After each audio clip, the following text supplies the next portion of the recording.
Hi అండి, ఎలా ఉన్నారు? బాగున్నారా? ఈరోజు మనం విరజాజి మొక్కకి ఒక మంచి లిక్విడ్ ఇద్దాము.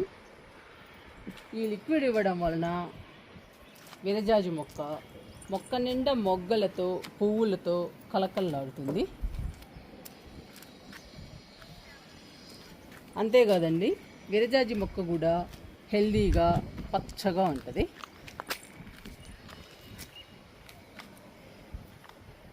విరజాజులు మన గార్డెన్లో ఎక్కువ పూలు పూయాలి అంటే మనం రకరకాల లిక్విడ్స్ ఇస్తూ ఉండాలి. ఈరోజు నేను ఒక మంచి లిక్విడ్ తయారు చేసి విరజాజి మొక్కకి ఇస్తున్నాను.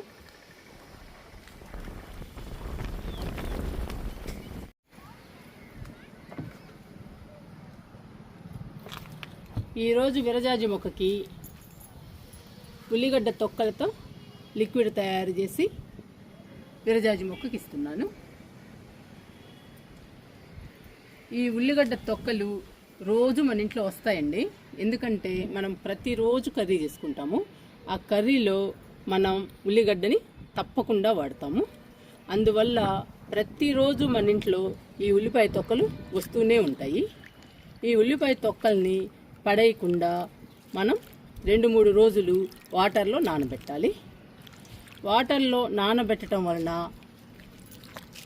ఉల్లిపొట్టులోని పోషకాలు మొత్తం వాటర్లోకి వచ్చేస్తాయి. చూడండి వాటర్లోకి ఎలా వచ్చాయో.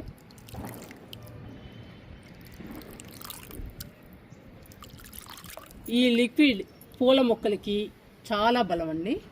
మొక్కల్ని పచ్చగా హెల్దీగా ఉంచుతుంది ఈ ఉల్లి తొక్కల లిక్విడ్.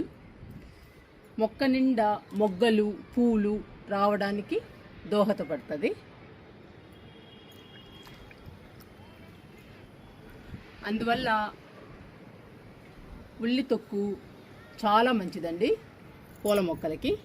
పూల మొక్కలు మన గార్డెన్లో కలకల్లాడుతూ ఉంటాయి ఉల్లి తొక్కల లిక్విడ్ ఇస్తే. అందుకని నేను ఈరోజు ఉల్లి తొక్కలతో లిక్విడ్ తయారు చేసి విరజాజికి ఇస్తున్నాను. ఈ లిక్విడ్ మాత్రం మన గార్డెన్లో పూల మొక్కలు బాగా పూలు పూయాలి అంటే బాగా ఉపయోగపడుతుందండి. మీరు కూడా మీ విరజాజి మొక్క బాగా పూలు పూయాలి అంటే ఈ ఉల్లి తొక్కల లిక్విడ్ తయారు చేసి ఇవ్వండి. ఇప్పుడు చూసారా మన మొక్క ఎలా ఉందో? మొక్క నిండా మొగ్గలతో పువ్వులతో కలకల్లాడుతుందండి విరజాజి. ఇలాంటి మంచి మంచి లిక్విడ్స్ ఇస్తూ ఉంటే మొక్క నిండా మొగ్గలు పూలు వస్తాయి. ఇంక ఇచ్చేద్దామండి లిక్విడ్ని విరజాజి మొక్కకి లేట్ చేయకుండా. ఫస్ట్ మొక్క చుట్టూ తవ్వుదాము. ఇలా తవ్వడం వల్ల లిక్విడ్ని బాగా అబ్జర్వ్ చేసుకుంటుందండి మొక్క. అందుకని మొక్క చుట్టూ తవ్వి లిక్విడ్ ఇవ్వడం చాలా మంచిది. అప్పుడే మొక్క బాగా పూలు పూస్తుంది. మొక్క కూడా పచ్చగా హెల్దీగా ఉంటుందండి ఇలా తవ్వి మనం లిక్విడ్ ఇస్తే. ఇచ్చేద్దామండి లిక్విడ్ని.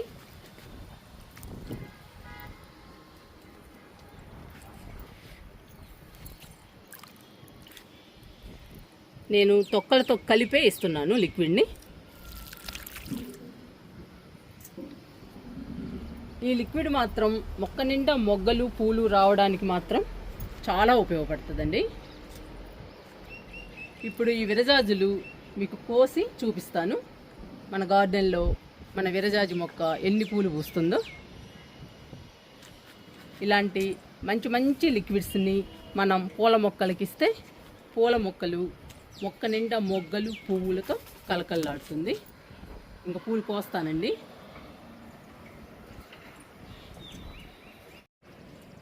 విరజాజి పూలు కోస్తున్నానండి.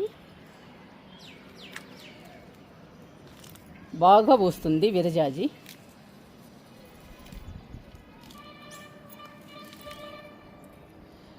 మీకు కోసాక మాలగట్టి కూడా చూపిస్తాను మన మొక్క ఎన్ని పూలు పూస్తుందో.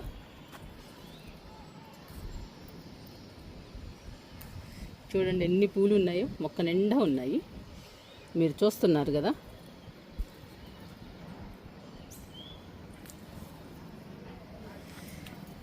ఇవన్నీ కోయడానికి టైము చాలా పడుతుందండి. ఇవన్నీ కోసి మీకు చూపిస్తాను.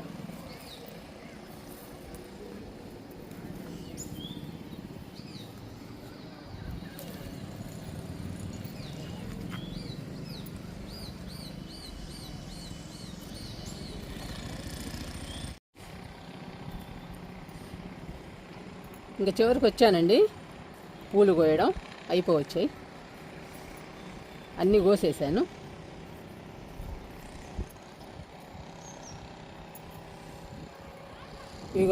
ఇవ్వండి మన విరజాజులు.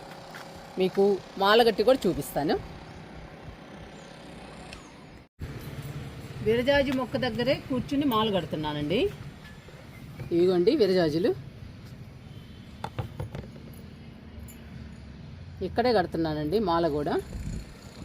మాల కట్టిన తర్వాత మీకు చూపిస్తాను. రోజు ఇలా వస్తున్నాయండి మన విరజాజులు మన గార్డెన్లో.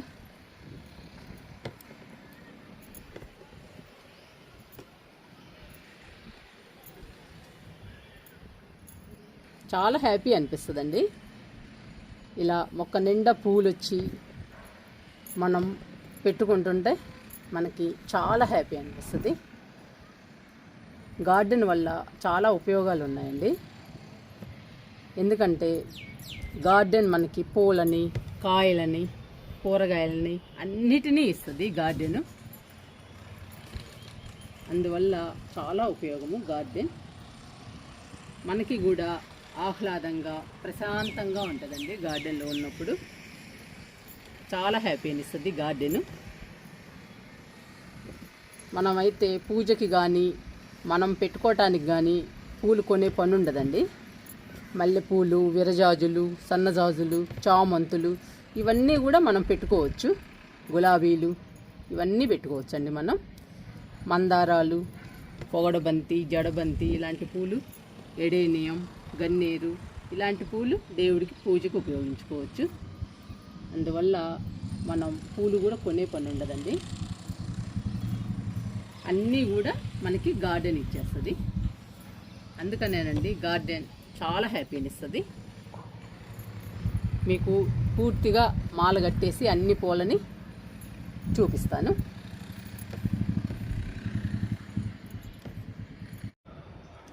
విరజాజి పూలు మాల కట్టేశానండి.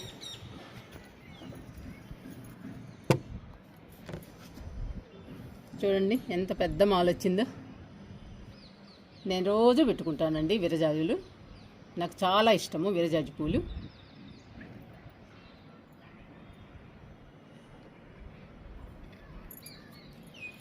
విరజాజి పూలు ఇలా పూయాలి అంటే మనం రకరకాల లిక్విడ్స్ ఇవ్వాలండి. ఇస్తే విరజాజి మొక్క నిండా మొగ్గలతో, పువ్వులతో మన గార్డెన్లో కలకల్లాడుతుంది. మనం కూడా హ్యాపీగా పెట్టుకోవచ్చు. ఇంక ఈ పూలను తీసుకుని మనం కిందకి వెళ్దాము.